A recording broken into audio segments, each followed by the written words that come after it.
Good morning everybody and welcome to Rhyme of the Times for the week ending the 7th of September 2024. Ofsted reports may hold less dread for school heads as one-word judgments are knocked on the head. 6 hostages found dead and protests across Israel spread. In Ukraine, more blood is bled and tears are shed as the Kursk incursion makes Putin see red. The report on how the flames spread and 72 ended up dead in Grenfell Tower can finally be read, but many are still fed up with the lies they've been fed. Priti's hopes in shreds as Tories start to choose by whom they'll be led. Jack's US Open hopes are put to bed. In January 2023, Ruth Perry was found dead following an inspection of her school by Ofsted. Caversham Primary School was where she was the head. An outstanding school, its previous report read. Then suddenly it was viewed as inadequate instead. Leadership can be a lonely path to tread, and before news of her supposed failure spread and her reputation was reduced to shreds, her mind unravelled like a ball of thread, and Ruth concluded she'd be better off dead. Since this tragedy, many people have said that the single word judgment in this case had misled. A one-word description is a pretty blunt tool to measure a multifaceted place like a school. So on Monday, the Labour government made the call that Ofsted reports would be more descriptive overall. So outstanding or inadequate, as a matter of fact, will from now on be considered inadequate. Newspaper front pages worldwide on Sunday had the faces of 6 Israelis on display.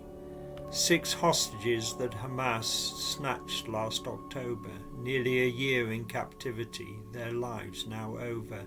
Found in a tunnel under Rafah, lying dead, seemingly executed, gunshots to the head.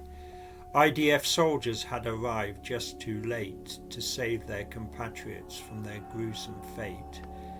Hamas terrorists obviously to blame, but Netanyahu has done nothing to douse the flames.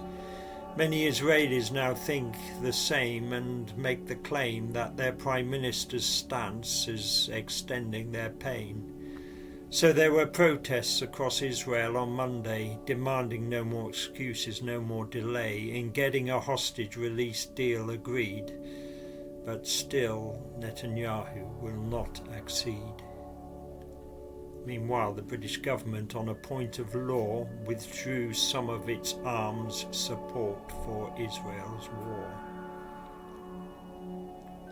With Ukrainian troops causing disorder many kilometers inside Russia's border, it's clearly driving the Kremlin coward insane, and he blitzed Ukraine again this week with no aim, other than to scare and murder and maim.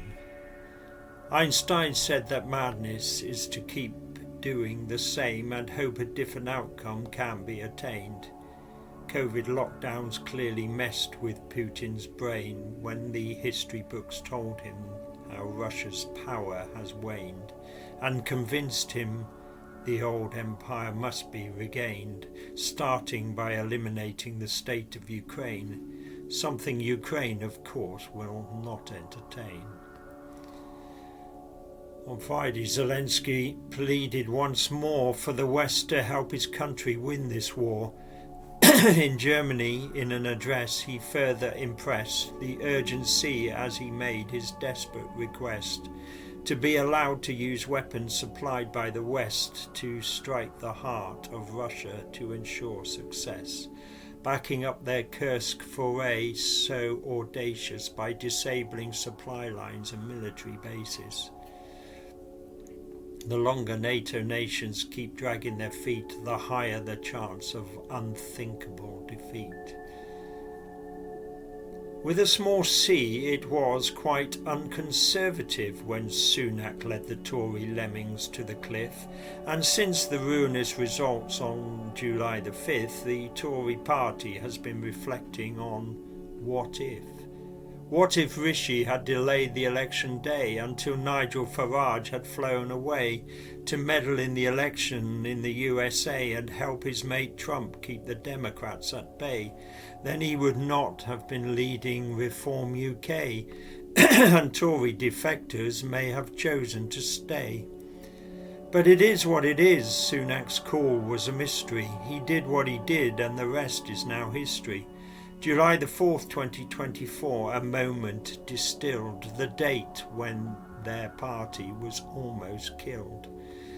When many members swallowed the bitterest pill, and some had had their fill and simply lost the will. But 128 MPs aren't standing still. They're still standing and ready to climb the hill. The Tory party may have spiralled like a helix, but this week it finally stirred like a phoenix. With few MPs, it's a long way back from the dead, but 6 of them have decided to pick up the thread. Initially there were 7, but Suella quickly quit when she realised her face just didn't quite fit.